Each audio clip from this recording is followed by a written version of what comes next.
I thought my boyfriend was just obsessed with productivity, but his detailed tracking habit was the only reason I couldn't hide my 2-hour team lunch. Luke wasn't a jealous man, not in the screaming, phone-checking way. His obsession was much quieter, much more technical. Efficiency. He was a data analyst, and he approached our relationship, our finances, and even our free time like a beautifully optimized spreadsheet. When we moved in together, he installed smart plugs on everything, not to save electricity, but to graph our usage patterns. He wasn't tracking me. He was tracking data integrity. That's what I told myself.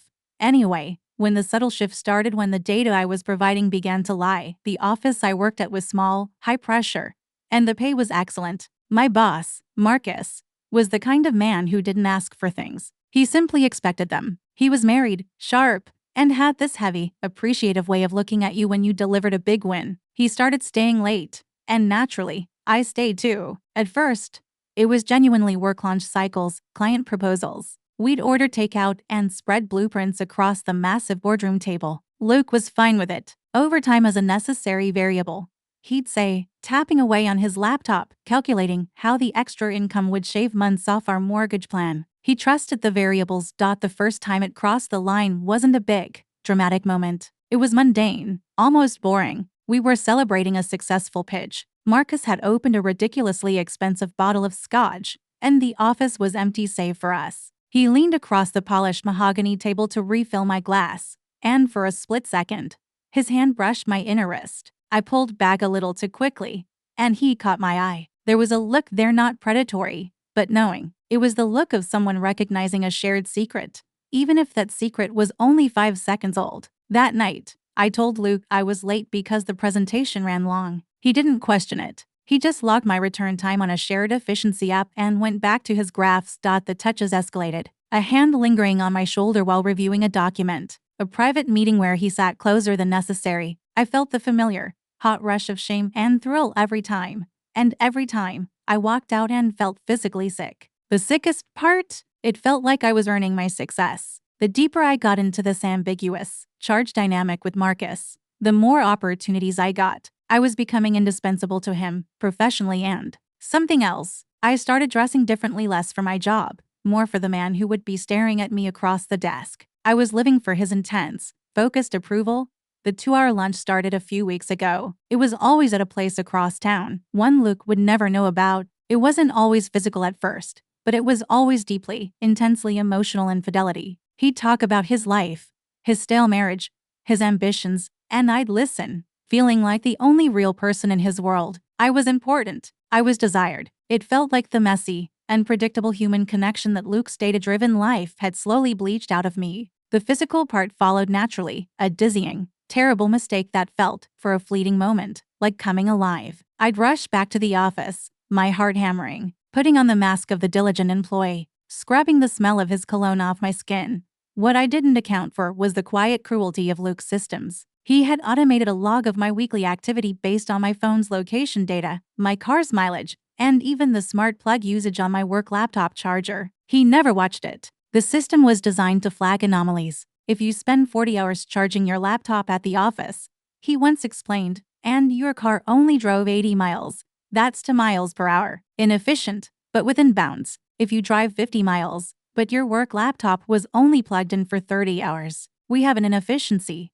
He called it his truth model. I was about to find out how accurate his model was. The discovery wasn't a shouting match or a dramatic public scene. It was a notification on a massive monitor. I came home one Tuesday evening after another long working lunch with Marcus. I felt the familiar tension radiating off me, the frantic need to act normal, to make up the lost emotional ground with Luke. He was sitting at his ergonomic desk in the corner of the living room, bathed in the cool blue light of 4 different monitors, all displaying scrolling data sets. He didn't look up when I came in, but the stillness of his shoulders, the absolute lack of motion, was terrifying. I poured a glass of water, my hands trembling slightly, and tried to sound casual. Long day. Client meeting went well, though. He finally spoke, and his voice was flat, devoid of the warmth or irritation I was used to. It was purely analytical. The average travel time from your office to the bistro on Elm Street is 14 minutes and 37 seconds. That's factored using the traffic data from the past 6 months and your car's GPS log. My blood ran cold.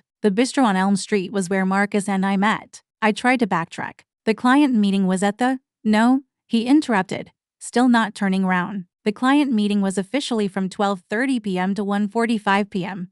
That was the time logged in your shared calendar. However, the smart plug on your work laptop shows the device was unplugged from 11:58 a.m. to 17 p.m. The company parking pass register shows your key card was used to exit the garage at 12:05 p.m. and return at 10 p.m. He leaned back, his chair creaking slightly, and finally turned to face me. His eyes weren't angry. They were utterly empty. That was worse than rage. If we account for the travel time to the client's known location on Fifth Avenue, your total round-trip travel time should have been 28 minutes. At 75 minutes for the meeting, total time elapsed 103 minutes. You were gone for 125 minutes.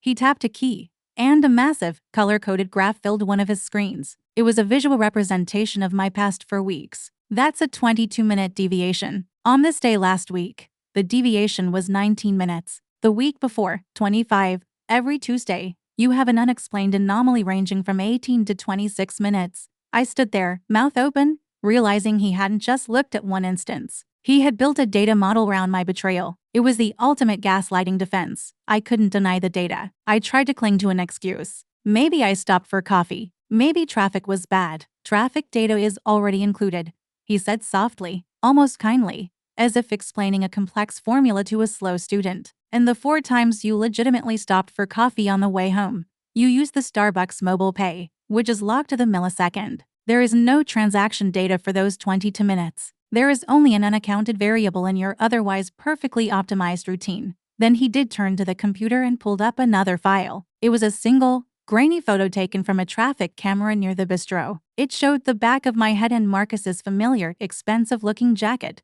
walking side by side toward the restaurant entrance. The timestamp read 12:20 p.m. He didn't need to say anything more. The data confirms, he whispered, finally meeting my eyes, that you have been introducing variables I cannot account for. And since the data set includes location, time, and financial transactions, the most efficient explanation for the pattern of your anomaly is emotional and physical infidelity with an individual located at or near the bistro on Elm Street. My control broke. How could you track me like this? Are you crazy? Who watches their girlfriend with spreadsheets? I yelled, trying to twist the blame, to make his chilling method the real problem.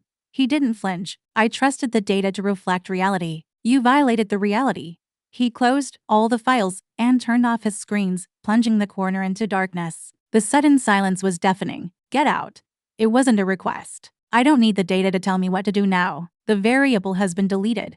Get out. The 2 words hung in the air, cold and definitive. I didn't argue. I didn't even cry yet. I just looked at Luke, still sitting there in the dark, and knew that the clean, efficient life we had built was over. He hadn't thrown a plate or raised his voice. He had simply reached a logical, unassailable conclusion, and my presence was now an error in the system. I packed a suitcase that night, a frantic, humiliating blur of grabbing clothes and toiletries. I kept expecting him to move, to shout, to be human, but he remained exactly where he was, still, silent, like a statue carved from disappointed logic. Before I left, I whispered an apology, a messy, incoherent string of I'm sorries that felt pathetic and hollow. He didn't acknowledge it. His rejection was total, powered by the undeniable evidence of the data. I drove straight to a friend's apartment, calling Marcus on the way. He answered, annoyed, already asleep. When I told him everything, the surveillance, the graphs, Luke's cold dismissal, he was initially shocked, then dismissive. He's a psycho, he said, yawning into the phone. An overpossessive nerd. This changes nothing for us. But it changed everything. I was homeless, disgraced, and suddenly standing in the harsh light of my own moral failure. My little thrill with Marcus, the forbidden excitement, evaporated the moment I realized I had traded my stability for his casual validation. The next morning, I showed up at the office, looking like a disaster. Eyes swollen, clothes rumpled. Marcus was all business. He pulled me into his office, not to comfort me, but to manage the situation. Look, I can't have this affecting the team, he said, leaning back in his chair, the familiar leather creaking. Keep your personal life out of the office. We need to maintain focus on the quarterly reports. He looked at me, not as a lover, but as an expensive resource that was suddenly underperforming. If things are messy at home, perhaps you should take a day or 2 and optimize your mental health. The hypocrisy was staggering. He had seduced me with promises of being real and alive, and now he was demanding I return to the efficient, silent functionary I'd pretended to be for Luke. That was the moment I realized the ultimate truth about both men. Luke valued efficiency over emotion, but Marcus valued utility over everything. I was just a variable to both of them, a variable Luke deleted, and one Marcus minimized to avoid disruption. I didn't take the day off. Instead, I sat at my desk, perfectly still, and worked better than I ever had before. I finished the quarterly report early. I drafted to brilliant new strategies. I wasn't doing it for Marcus. I was doing it for me. I was proving that my value wasn't tied to either man's approval. That afternoon, I submitted the report, logged out of my computer, and walked straight into HR. I didn't tell them about the affair. That wasn't the point. I detailed every instance of Marcus's inappropriate behavior, his use of company resources for personal meetings, his subtle manipulations, all with the same cold, factual precision Luke had taught me to value. I didn't shout or cry. I simply presented the data, the unaccounted variables in Marcus's otherwise professional facade. I resigned immediately afterward, knowing that the resulting internal investigation would be devastating to him. I walked out of that building and deleted Marcus's number. I was broke, single, and scarred, but I was clean. I had traded the 2-hour lunch for my dignity. I never contacted Luke again. I knew he didn't need a messy conversation or a final fight. He had his data, and the data told him the whole story. I had to live with the knowledge that I had been inefficient, illogical, and selfish. But as I started driving toward a new, entirely unoptimized life, I realized that the greatest freedom was finally being off Luke's grid, no longer a variable in anyone else's equation. I was finally just me. And the price of efficiency was the price of a hard-won self-respect.